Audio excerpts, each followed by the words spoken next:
মধ্যে ওয়ালে গিয়ে দেখেছেন চৌকো চৌকো স্কোয়ার খোপগুলো, তৎকালীন পিরিয়ডে কিন্তু কোনো বেলজিয়াম গ্লাস মানে কাচ সিস্টেম ছিল। আর সেই নমাজিদের নমাজ পড়ার সময় তাদের গায়ে যেন রোদ জল ঝড় বৃষ্টি না লাগে তার জন্য ওপরটাতে তিরপল বা সামিয়ানা টানো অবস্থা ছিল। দেখুন আজ থেকে 300 বছর বালাগুলো ঝুলছে, দেখেছেন? এ প্রান্ত থেকে মধ্যে ও প্রান্ত কিন্তু টানানো। এটা আরবি ভাষায় আজ থেকে সেই 300 বছর আগে খণ্ডিত করে লেখা আছে, এই লা ইলাহা ইল্লাল্লাহ মুহাম্মাদ রাসূলুল্লাহ। আর মানুষ কিন্তু আগে এটা দিয়ে যাতায়াত করতো। দেখেন, আর আমাদের পায়ের নিচে থাকবে নবাব মুর্শিদ কুলিখার সমাধি, একদম দেখাবে এখানে। তিনি মারা যাওয়ার আগে বলে গেছিলেন, আমাকে এমন জায়গায় সমাধিত করতে হবে আন্ডারগ্রাউন্ড, 5-10 মানুষ আমার বুকের উপর দিয়ে হেঁটে যাবে, তাদের চরণধুলি পড়বে যেন পাপ থেকে মুক্তি পায়। আসসালামু আলাইকুম প্রিয় দর্শক মণ্ডলী, নবাবের জেলায় ঘুরতে এসে মুর্শিদাবাদের ঐতিহ্য ঘোড়ায় টানা টাঙ্গা গাড়ি চড়ে ঘুরতে বেশ সুন্দর লাগছে। টাঙ্গা করে এখন আমরা দেখতে যাচ্ছি কাটরা মসজিদ। এই কাটরা মসজিদ এসে গেছে, এবার আমরা কাটরা মসজিদ দেখব। টাঙ্গা থেকে নেমে আমরা গাইডকে সঙ্গে নিয়ে মসজিদের বাউন্ডারির মধ্যে প্রবেশ করলাম। মাশাআল্লাহ, সুবহানাল্লাহ, কত সুন্দর দৃষ্টিনন্দন মনোরম দৃশ্য। মসজিদের সামনে লাগানো গাছগুলো বৃষ্টির পানিতে চোখ জোড়ানো সবুজ ও সতেজ হয়ে উঠেছে। এখন আমরা মসজিদের ভিতরে প্রবেশ করব। তো আজ থেকে প্রায় 300 বছর আগে এই মসজিদটার বয়স এখন 301 বছর। এই মসজিদটি তৈরি করেছিলেন নবাব মুর্শিদ কুলি খাঁ 1723 খ্রিস্টাব্দে। এখন 2024 মানে 301 বছর। তো আজ থেকে প্রায় 300 বছর আগে নবাব মুর্শিদ কুলি খাঁর আমলে মুর্শিদ কুলি খাঁর আদেশে এই সামনের ফাঁকা মাঠটাতে সপ্তাহে 2 দিন সবজির বাজার মানে হাট বসতো। সবজির বাজার বসতো বলে আমাদের লোকালিটি অ্যাড্রেস সবজি কাটরা। কাটরা একটা আরবি ভাষা। কাটরা শব্দের অর্থ হলো গঞ্জ বা বাজার বা মার্কেট। যেমন কলকাতাতে আছে রাজা কাটরা, গণেশ কাটরা, লক্ষ্মী কাটরা, এটা সবজি কাটরা। দুপাশে উঁচু দুটো টাওয়ার দেখা গেল, বড় বড় মিনার দেখা গেল। এরকম টাওয়ার মধ্যে 4 টাওয়ার ছিল। এই টাওয়ারের কাজ ছিল দুটো। এক হচ্ছে সকাল, এখানে দাঁড়িয়ে যাবেন, এক হচ্ছে সকাল সন্ধ্যা আরবিয়ান আজান দেওয়া হতো, 2 হচ্ছে শত্রু পক্ষকে ফলো রাখা হতো। আর এই যে ঘরগুলো দেখতে পাচ্ছেন, এই যে একতলা দোতলা, এই ঘরগুলো মসজিদের 4 সাইডে আছে। এই ঘরগুলোকে বলছে মুসাফির খানা মানে ছাত্রাবাস, ইসলামিক কেন্দ্র সেই টাইপের।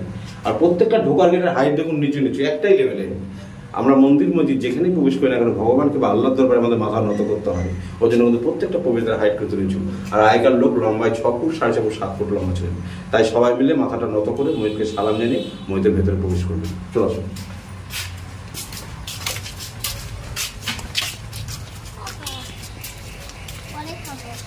এটাই হচ্ছে মেন মসজিদ।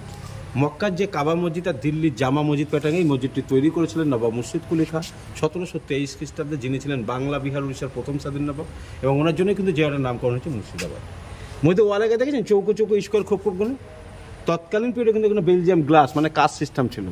বেলজিয়াম কাচদের একটাই কারণ ছিল, সেই টাইমে কারেন্টের ব্যবস্থা নেই।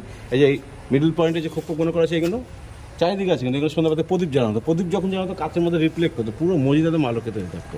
আর নিচেই খোপগুলো দেখতে পাচ্ছেন, এগুলো ড্যাম প্রুফ বা ভেন্টিলেটর হাওয়া পাস করার জন্য। ওপরটা যখন টোটাল ঢাকা ছিল না, এখানে টোটাল 5টা গম্বুজ ছিল ওপরটাতে। 1897 খ্রিস্টাব্দে ভূমিকম্পে মিডিল থেকে 3টে গম্বুজ ভেঙে যায়। ভূমিকম্পের টোটাল যখন ঢাকা ছিল, উপরে হাওয়া পাস করা যাচ্ছিল, নিচ দিয়ে কিন্তু হাওয়া পাস হতো। এবার আমরা যাবো একসাথে বসে 2000 লোকের নামাজ পড়ার জন্য।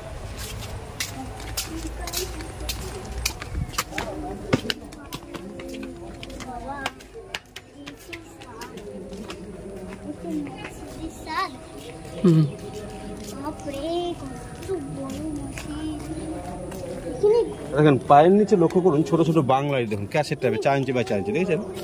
ছোট ছোট বাংলায় দেখে আপনি একটা কিন্তু আসন কিন্তু দেখেন স্কোয়ার স্কোয়ার স্কোয়ার স্কোয়ার, বোঝা যাচ্ছে? মানে একটা সিট। এই চাতালাতে বিভিন্ন ডিজাইনের আসন আছে। চাতালাতে টোটাল আপনার 2000টা আসন আছে। 2000 জন একসাথে বসে নামাজ পড়ার ব্যবস্থা ছিল। আর সেই নমাজিদের নামাজ পড়ার সময় তাদের গায়ে যেন রোদ জল ঝড় বৃষ্টি না লাগে তার জন্য ওপরটাতে তিরপল বা সামিয়ানা টানো অবস্থা ছিল। দেখুন আজ থেকে 300 বছর বালাগুলো ঝুলছে, দেখেছেন? এই প্রান্ত থেকে মসজিদের ও প্রান্ত কিন্তু টানানো। আর যে ডুম দিয়া ভাঙা অংশগুলো আমরা দেখতে পাচ্ছি, চাহিদাটা কিন্তু মুসাফির কেন্দ্র, ছাত্রাবাস, ইসলামিক কেন্দ্র ছিল। যেখানে দাঁড়িয়ে আছি টোটালি দোতলা মধ্যে দাঁড়িয়ে আছে, সেই দিয়ে আছে।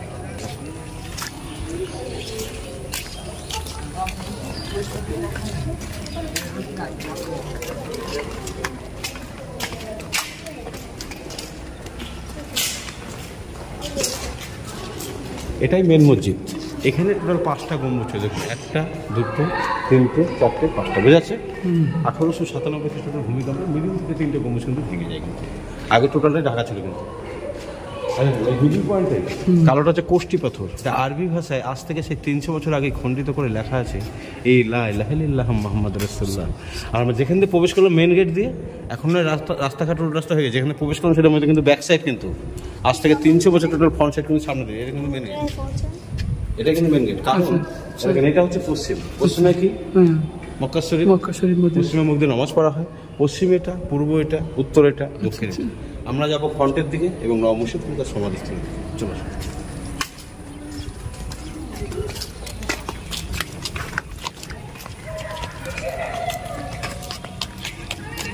এটা 1002 থেকে 107 বছরের পুরনো।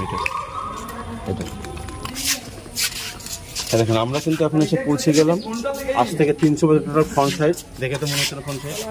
আর মানুষ কিন্তু আগে এটা দিয়ে যাতায়াত করতো। দেখেন, আর আমাদের পায়ের নিচে থাকবে নবাব মুর্শিদ কুলি খাঁর সমাধি, একদম দেখাবে এখানে।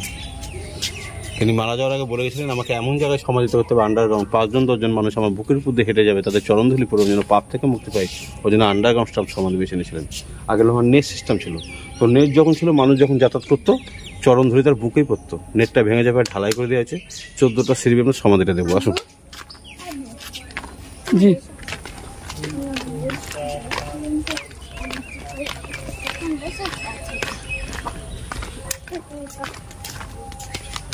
সুন্দর পার্ক, এটা পার্ক তো, হ্যাঁ এটা পার্ক তো। এই হচ্ছে নবাব মুর্শিদ কুলি খাঁর সমাধি, যার বুকের উপর দিয়ে আমরা হেঁটে আসলাম। বোঝা গেল বেটা? যার বুকের উপর দিয়ে আমরা হেঁটে আসলাম, বোঝা গেল? বুঝতে পারলেন দিদি? যার বুকের উপর দিয়ে, যিনি ছিলেন বাংলা, বিহার, উড়িষ্যার প্রথম স্বাধীন নবাব, এবং ওনার জন্য জেলাটার নাম হচ্ছে মুর্শিদাবাদ। তিনি 6.5 ফুট লম্বা ছিলেন, সমাধিটা আছে 7 ফুটে। আর প্রত্যেকটা সমাধি দেখবেন আপনি, আলিবর্দী, সিরাজ, লুৎফা, যা সমাধি দেখবেন ওপরটা কংক্রিট ঢালা থাকে। ইনার সমাধিটাই একমাত্র মাটি, ওপরটা দেখুন, ওপরটা মাটি দেখেছেন? কারণ উনি মুখে যেটা বলে গেছিলেন, 5 দিনের মধ্যে চরণ দিলে আমার মুখে যেন থাকে, সমাধিটা উপরটা আজ কিন্তু মাটি, যার বুকের উপর দিন আমরা এটা আসলাম।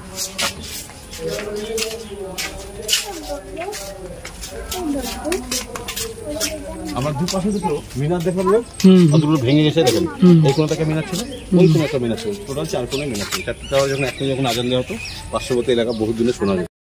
এই সিঁড়ির নিচেই হলো নবাব মুর্শিদ কুলি খাঁর সমাধি। ভালো থাকুন, সুস্থ থাকুন, খুদা হাফেজ, আসসালামু আলাইকুম।